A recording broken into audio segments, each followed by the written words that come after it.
Date है 7 फरवरी 2023। ये सब टॉपिक डिस्कस करेंगे इस क्लास में।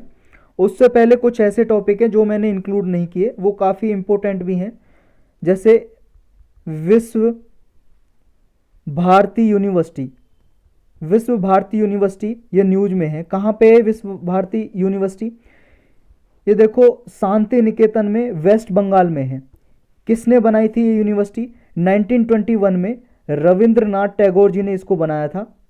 और अभी न्यूज में क्यों है? अभी न्यूज में इसलिए है क्योंकि यूनेस्को यूनेस्को इसको वर्ल्ड की first living heritage site declare करने जा रहा है। वर्ल्ड की first living heritage site. Heritage site आप जानते हो, विरासत स्थल बोलते हैं हिंदी में। कैसे होते हैं? जैसे ताजमहल, रेड फोर्ट, जिसकी कोई हिस्टोरिकल सिग्निफिकेंस हो, उसको डिक्लेयर करती है यूनेस्को और उसको कंजर्व करती है, फंड प्रोवाइड करती है। ये जो संस्था है यूनेस्को, यूनाइटेड नेशन की एक स्पेशलाइज एजेंसी है यूनेस्को। तो ये लिविंग का मतलब क्या है? देखो जनरली यूनेस्को जो डेड होता है ना, डेड हेरिटेज साइट, उसको डिक्लेयर करती है हेरिटेज साइट। जैसे ताजमहल, रेड फोर्ट, इनकी वो ग्लोरी नहीं है जो पहले हुआ करती थी। जैसे नालंदा यूनिवर्सिटी है, नालंदा यूनिवर्सिटी की वो ग्लोरी नहीं है अभी जो एंशियंट टाइम में हुआ करती थी। वो इस तरह से ये काम नहीं करती है। लेकिन ये है जो विश्व भारती यूनिवर्सिटी, वो अभी भी तब से बनी हुई है, अभी भी काम कर रही है, चल रही है उसी तरह से स्टूडेंट पढ़ा रही है, अपने एजुकेशन प्रोवाइड कर रही है। तो ये वर्ल्ड की फर्स्ट लिविंग हेरिटेज साइट होगी जब ये डिक्लेयर हो जाएगी। दूसरा टॉपिक है, एक 2 फरवरी को हर साल वर्ल्ड वेटलैंड डे सेलिब्रेट किया जाता है। World wetland day. वेटलैंड आप जानते हो क्या है? विश्व आर्द्रभूमि दिवस। वेटलैंड को आर्द्रभूमि बोलते हैं, ऐसी भूमि जहाँ पे सालों साल पानी भरा हुआ हो या साल के कुछ सीजन में पानी भरा हुआ हो, यानी कि सीजनली या परमानेंटली पानी भरा हुआ हो, ऐसी भूमि को बोलते हैं आर्द्रभूमि या वेटलैंड। तो क्या समुद्र को बोल सकते हैं सालों साल भरा रहता है? नहीं बोल सकते, क्योंकि 6 मीटर की डेप्थ से ज़्यादा नहीं होनी चाहिए। तो 6 मीटर की डेप्थ से ज़्यादा ओशन, इसलिए इसको वेटलैंड नहीं बोलेंगे। तो वेटलैंड, जो वर्ल्ड वेटलैंड डे क्यों मनाया जाता है? क्योंकि इन वेटलैंड को कंजर्व करने के लिए मनाया जाता है। कंजर्व यानी कि जो ऐसे वेटलैंड हैं जो रामसार साइट डिक्लेयर हो चुके हैं। रामसार साइट क्या है? देखो रामसार कन्वेंशन के बारे में आप इन्वायरमेंट की प्लेलिस्ट में देख सकते हो, पूरा डिटेल में लेक्चर मैं ब्रीफ में यहाँ पे डिस्कस करूँगा। रामसार कन्वेंशन एक ट्रीटी हुई थी, ये समझ लो एक मीटिंग हुई थी 1971 में। ईरान में एक सिटी है रामसार। ये देखो, India, Pakistan, Afghanistan, Iran, Iran में एक सिटी है रामसार। वहाँ पे एक कन्वेंशन हुई थी, मीटिंग हुई थी, उसका नाम रख दिया रामसार कन्वेंशन 1971 में। क्यों हुई थी? वेटलैंड को बचाने के लिए। वेटलैंड क्यों इंपॉर्टेंट है? क्योंकि देखो ये हमारे इन्वायरमेंट को सेफ रखते हैं, जैसे CO2 को ये एब्जॉर्व करके रखते हैं, कार्बन डाइऑक्साइड को, जिसकी वजह से ग्लोबल वार्मिंग ज़्यादा नहीं हो पाती। तो ऐसी ग्रीन हाउस गैस को ये सोख के रखते हैं। और भी बहुत सारे काम हैं, बहुत सारी जो केमिकल्स हैं, मेटल्स हैं, उनको एब्जॉर्व करके रखते हैं और इकोसिस्टम को मेंटेन करते हैं। बहुत सारे इनके काम है। वो रामसार कन्वेंशन का जो लेक्चर बना हुआ उसमें आप देख सकते हो। तो ये वर्ल्ड वेटलैंड डे है जो हमारे इंडिया में ऐसे कितनी रामसार साइटें जो डिक्लेयर की हुई हैं रामसार कन्वेंशन के तहत। ये देखो हमारे इंडिया में लगभग 75 साइट हैं, उनमें से सबसे ज़्यादा तमिलनाडु है जो, वहाँ पे हैं 14 साइट, और उसके बाद यूपी में है 10। तो ये आपको याद रखना, तमिलनाडु में सबसे ज़्यादा 14 और यूपी में 10। इस साल की जो थीम थी वेटलैंड डे की, वो थीम भी आपको याद रखनी है, छोटी सी है, wetland restoration. Wetland restoration theme है। 2 क्वेश्चन और पूछे थे। देखो एक रामरूप नाम के कोई स्टूडेंट है, उन्होंने पूछा था कि सर CAPF का एग्ज़ाम कब निकलेगा, कब होता है? आपको पता ही है UPSC लेता है CAPF का, central arm police force assistant commandant, जिसे पैरा मिलिट्री फोर्स भी बोलते हैं। इसमें जैसे CISF है, CRPF है, कई बार हम इनके बारे में डिस्कस कर चुके हैं, BSF है, SSB है, असम राइफल है, ये सब आते हैं इसमें। तो इसका एग्ज़ाम देखो अगस्त में होगा, 6 अगस्त को इसका एग्ज़ाम होगा। 26 अप्रैल को इसका फॉर्म निकलेगा, 1 महीने तक आप फॉर्म डाल सकते हो। 6 अगस्त को एग्ज़ाम होगा। इसका भी सिलेबस जैसा सिविल सर्विस एग्ज़ाम का होता है आपका, IAS के लिए एग्ज़ाम का, IAS की तैयारी करो, जो सिलेबस का है वही होता है। इसमें 2 एग्ज़ाम होते हैं। एक आपका ऑब्जेक्टिव टाइप होता है, 100 क्वेश्चन होते हैं उसमें, 100 या 125 क्वेश्चन आते हैं उसमें लगभग। और एक आपका एग्ज़ाम होता है रिटर्न में, सब्जेक्टिव टाइप, और इन दोनों को मिला के कट ऑफ जाती है। एक तो अलग अलग कट ऑफ जाती है दोनों की, और दोनों को मिला के भी कट ऑफ जाती है। उसके बाद फिर फिजिकल होता है और फिर डायरेक्ट इंटरव्यू होता है इसका। असिस्टेंट कमांडेंट आपके डीएसपी के इक्विवेलेंट पोस्ट होती है। एक क्वेश्चन पूछा था विवेक ने कि मिड जुलाई से लेके और दिसंबर 2022 तक का करंट अफेयर कब तक कवर करेंगे हम।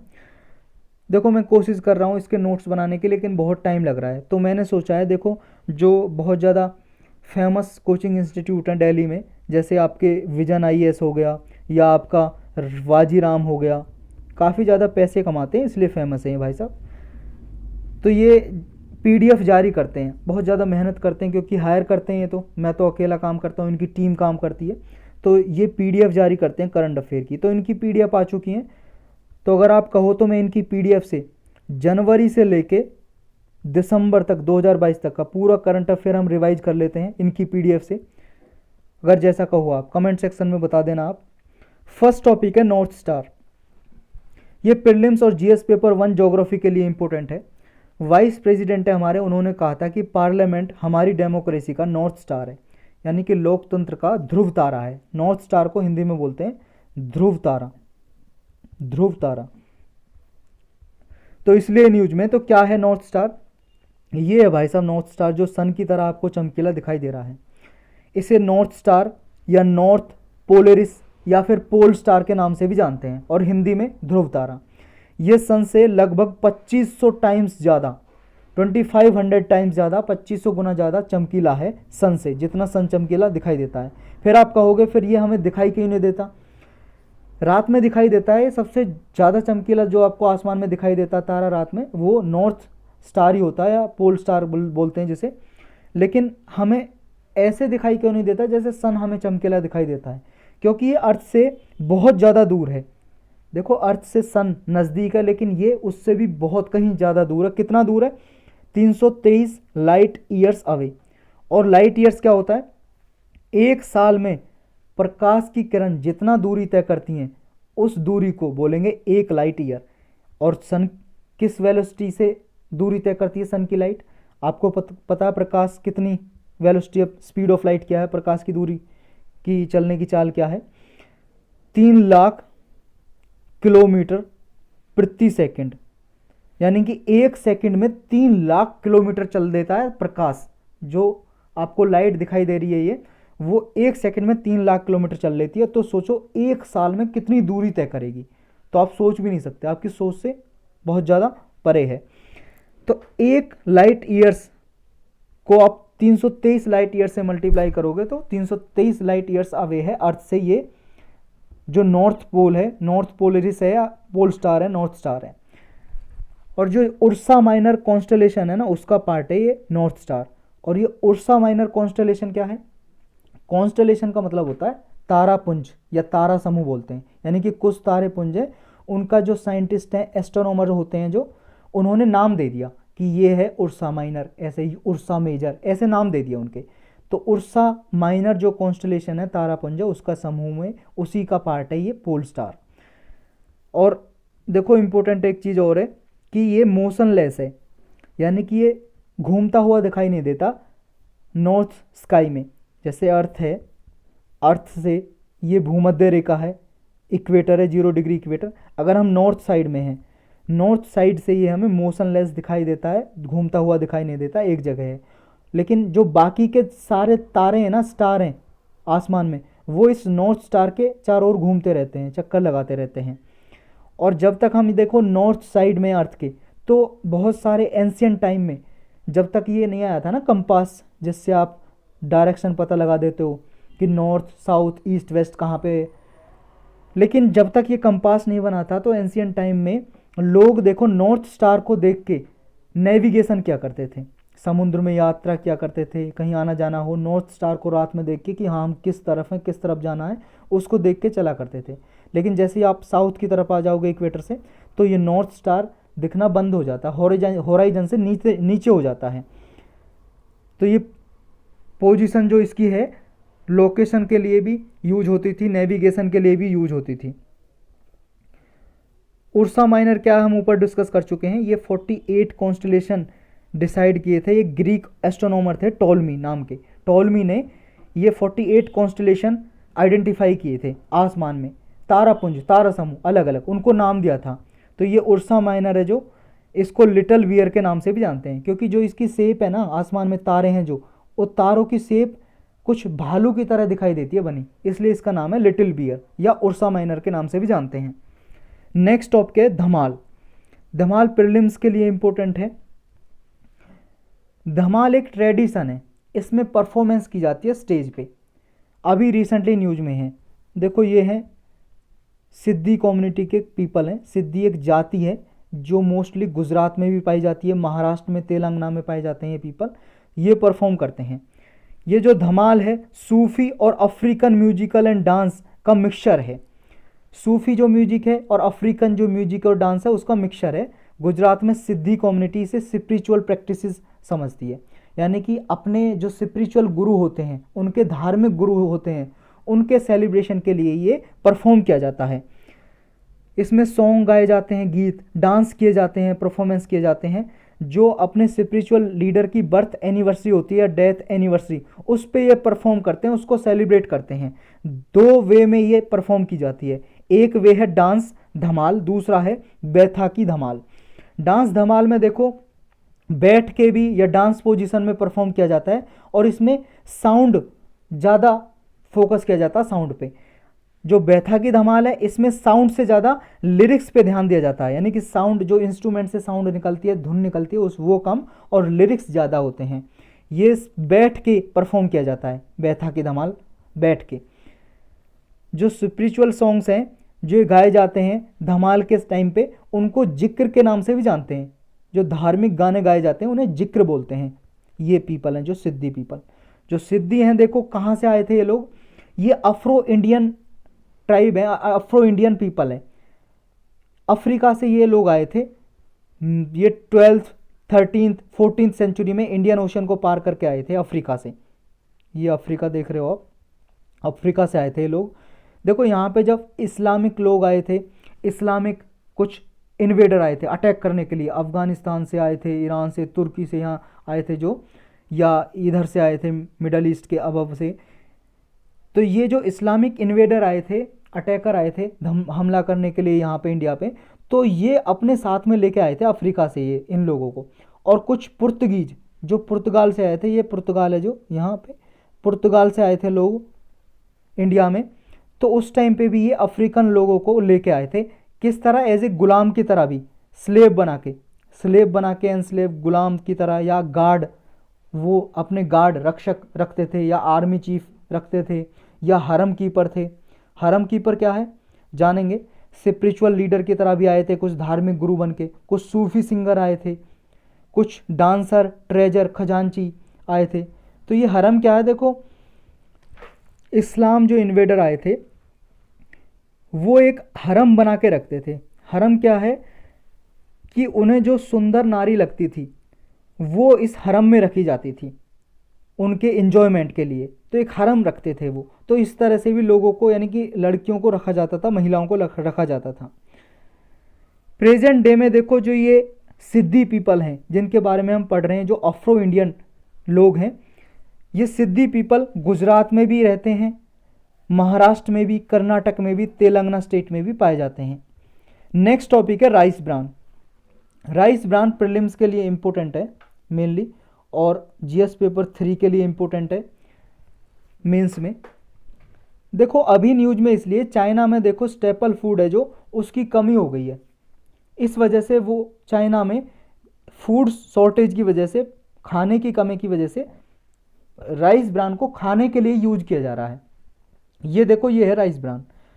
चावल तो आप सब लोगों ने देखा ही होगा, जब चावल को निकालते हैं ना, देखो चावल से पहले इस तरह से होता है, ये धान जिसे बोलते हैं, पैडी बोलते हैं इंग्लिश में, पैडी या धान।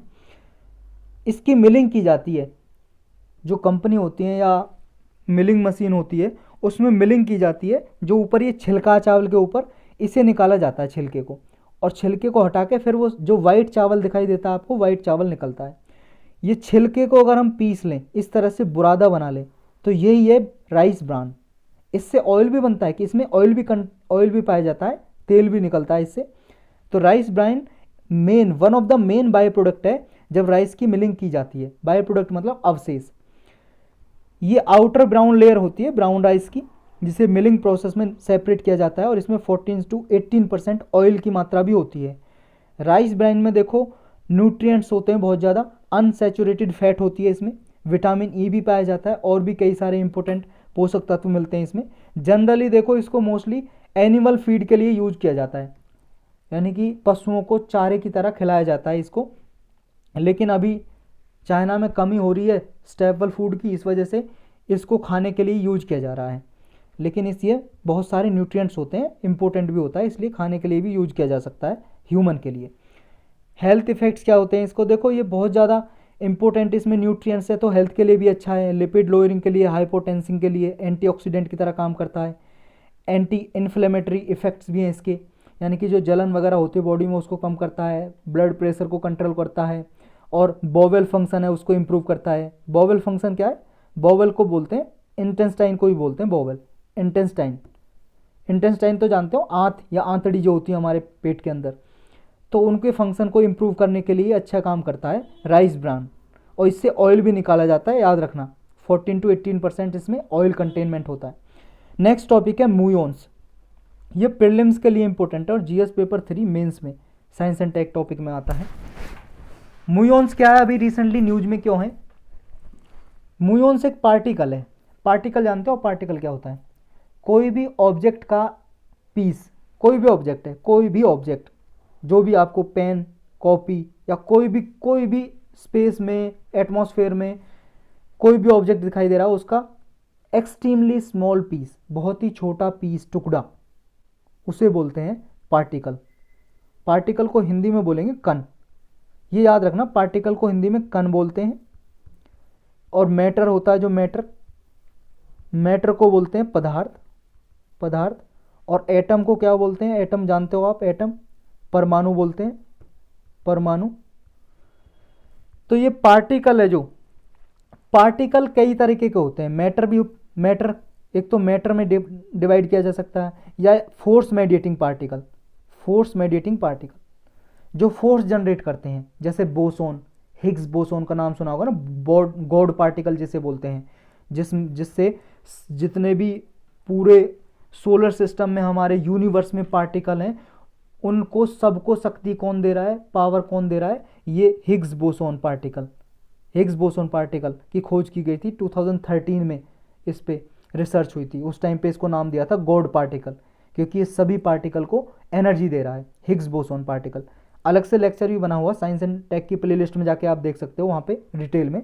तो हम यहाँ पे म्यून के बारे में डिस्कस करेंगे।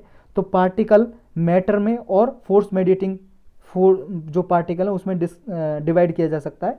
मैटर आप जानते हो, मैटर क्या है? पदार्थ, यानी कि कोई भी ऐसी चीज़ जिसे हम छू के देख सकते हैं और जिसमें भार हो। जैसे कोई भी चीज़, आप भी मैटर हो, छू के देख सकते हैं, आप में भार भी है, 30, 40, 50 किलो के आप हो गए, जो भी। तो ये पार्टिकल है एक म्यूओन्स। अभी न्यूज में इसलिए है क्योंकि चाइना में एक सर्वे की गई, और वहाँ पे चाइना के जियांग शहर में एक वाल बनी हुई है, दीवार, फोर्ट्रेस वाल, एक किला है, किले की वाल बनी हुई है। उसको एग्जामिन करने के लिए, स्टडी करने के लिए म्यूओन्स का यूज किया गया। म्यूओन्स टेक्नोलॉजी के जरिए, म्यूओग्राफी बोलते हैं या म्यूओन टोपोग्राफी।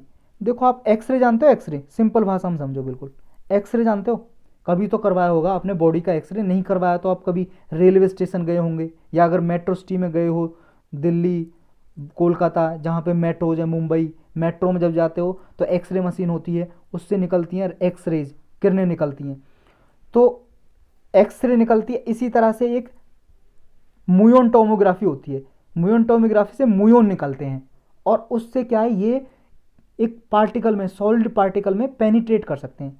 पेनिट्रेट का मतलब धंसना। जैसे एक्सरे आपकी बॉडी से आर पार हो जाती है, लेकिन हड्डी से आर पार नहीं हो पाती, इसलिए हड्डी की एक्सरे निकल के आ जाती है।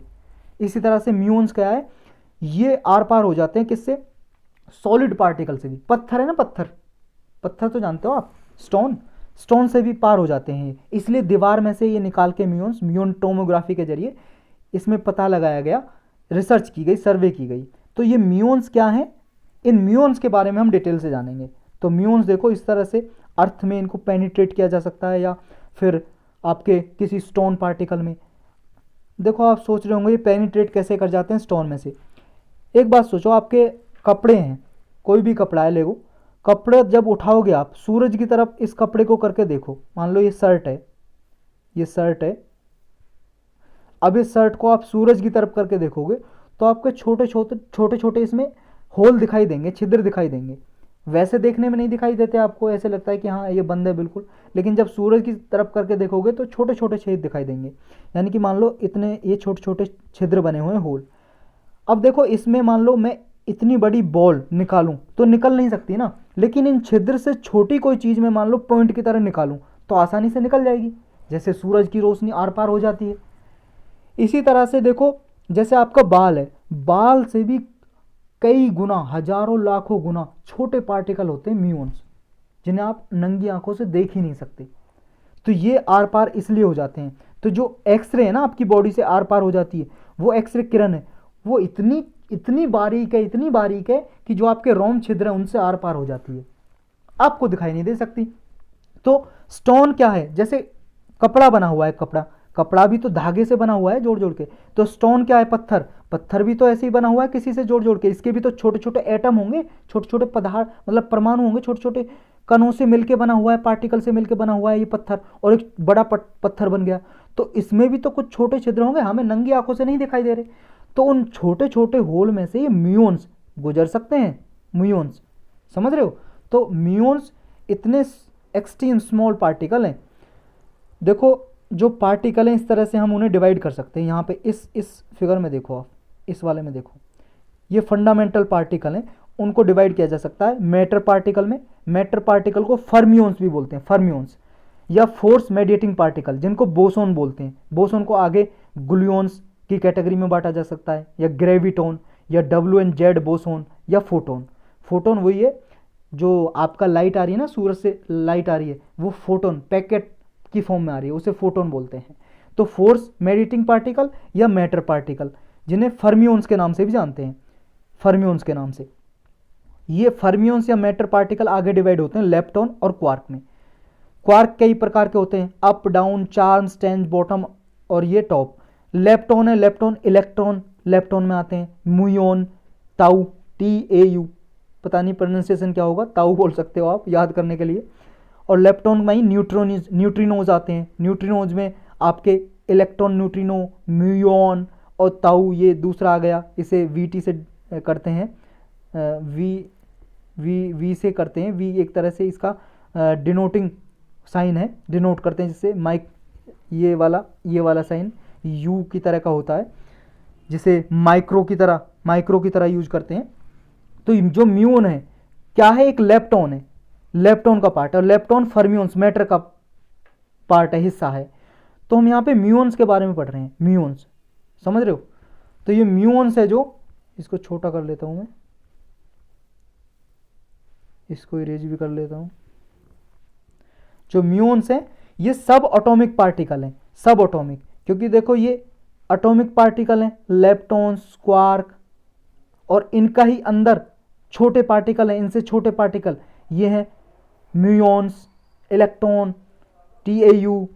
तो ये सब एटॉमिक पार्टिकल है जो स्पेस में घूमता रहता है, स्पेस से इसकी बारिश होती रहती है, एटमॉस्फेयर में घूमता रहता है। जो कॉस्मिक रे पार्टिकल होते हैं ना, उनके भी ये कॉन्स्टिट्यूएंट्स है, पार्टिकल हैं। ये डिस्कवर किया था 1936 में अमेरिकन फिजिसिस्ट थे, साइंटिस्ट थे, कार्ल D एंडरसन और सेट नेडरमेयर। इन दोनों ने डिस्कवर किया था म्यून्स को 1936 में, कि ऐसे छोटे छोटे और भी पार्टिकल हैं म्यून्स, जो कॉस्मिक रे पार्टिकल के ही हिस्सा हैं, कंस्टिट्यूएंट हैं, अंग हैं। तो ये पार्टिकल अर्थ के एटमॉस्फेयर में कॉस्मिक रे से कोलाइड करते रहते हैं, टकराते रहते हैं, और ये हाई एनर्जी पार्टिकल हैं जो क्या है, स्पेस में घूमते रहते हैं, जैसे स्पीड ऑफ लाइट स्पेस में घूमती रहती है, इस तरह से। इसकी दो फॉर्म होती है म्यून्स की, एक तो नेगेटिवली चार्ज म्यून होते हैं। जो नेगेटिवली चार्ज म्यून होते हैं, यानी कि इन पे चार्ज है, जो आवेश बोलते हैं हिंदी में, वो नेगेटिव है। अब नेगेटिव है इसलिए इन्हें इलेक्ट्रॉन के नाम से भी जानते हैं, इलेक्ट्रॉन म्यून। और एक होते हैं positively charge anti particle. Positively charge in पे पॉजिटिव चार्ज होता है, म्यून पे पॉजिटिव चार्ज। ये दिया हुआ है साइंटिस्ट ने, क्योंकि इनकी प्रॉपर्टी कुछ ऐसी होती है। लेकिन जो नेगेटिवली चार्ज म्यून है, यानी कि इन पे नेगेटिव चार्ज है, इन्हें नेगेटिव इलेक्ट्रॉन के नाम से भी जानते हैं, लेकिन इन्हें फैट इलेक्ट्रॉन भी बोलते हैं। फैट इलेक्ट्रॉन क्यों? क्योंकि इनका जो मास है ना म्यून्स का, नेगेटिव चार्ज म्यून का, वो इलेक्ट्रॉन से 207 गुना ज़्यादा है, 207 टाइम। और इलेक्ट्रॉन का मास कितना है? देखो, इलेक्ट्रॉन का मास नेग्लिजिबल माना जाता है, ना के बराबर। ना के बराबर क्यों बोलते हैं? क्योंकि इसका मास है 9.1 इंटू 10⁻31 किलोग्राम, इतना इसका मास है। अब -31 का क्या मतलब है? पावर, यानी कि 9.1 के बटे में कर सकते हैं, डिवाइड कर सकते हैं हम 10⁻31। अब ये प्लस में हो गई, जब नीचे आ गई तो ऊपर माइनस में थी, अब नीचे आ गई तो प्लस में हो गई। 10⁻31 का मतलब आप जानते हो कि 10 31 बार गुना है, यानी कि 10 गुना 10 गुना 10 ऐसे 31 बार गुना करेंगे, यानी कि एक के पीछे 31 जीरो आ जाएंगी, 31 जीरो। तो एक के पीछे 31 जीरो, और 9.1 को हम मतलब इससे डिवाइड करेंगे, यानी कि 9.1 डिवाइड बाई एक के पीछे 31 जीरो। तो इस पॉइंट को भी हटा लेंगे हम, एक जीरो और लगा लेंगे, 32 जीरो हो जाएंगे, यानी कि 91 के बटे में 32 जीरो। तो हम 32 जीरो, 32 के बाद हम पॉइंट लगा सकते हैं, यानी कि 1 2 9 है ये, 1 2 ऐसे, फिर 0 3 ऐसे 32 करके हम, यानी कि 30 जीरो और 9 1 टोटल 32 हो गए। फिर यहाँ पे पॉइंट लगा सकते हैं, यानी कि 0.000 ऐसे 30 बार 0 9 1 इतना किलोग्राम, यानी कि 0.00032 30 बार और 9 1 इतना इसका मास है किसका? इलेक्ट्रॉन का, बहुत ही कम, यानी कि ना के बराबर हो गया ना बिल्कुल। 1.1 किलोग्राम भी नहीं है, सोचो, 0.00001 भी नहीं है, उससे भी बहुत ज़्यादा है, बहुत ज़्यादा कम है। तो इसलिए नेग्जिलिबल मानते हैं, ना के बराबर, नेग्जिलिबल। क्या हो रहा है ये?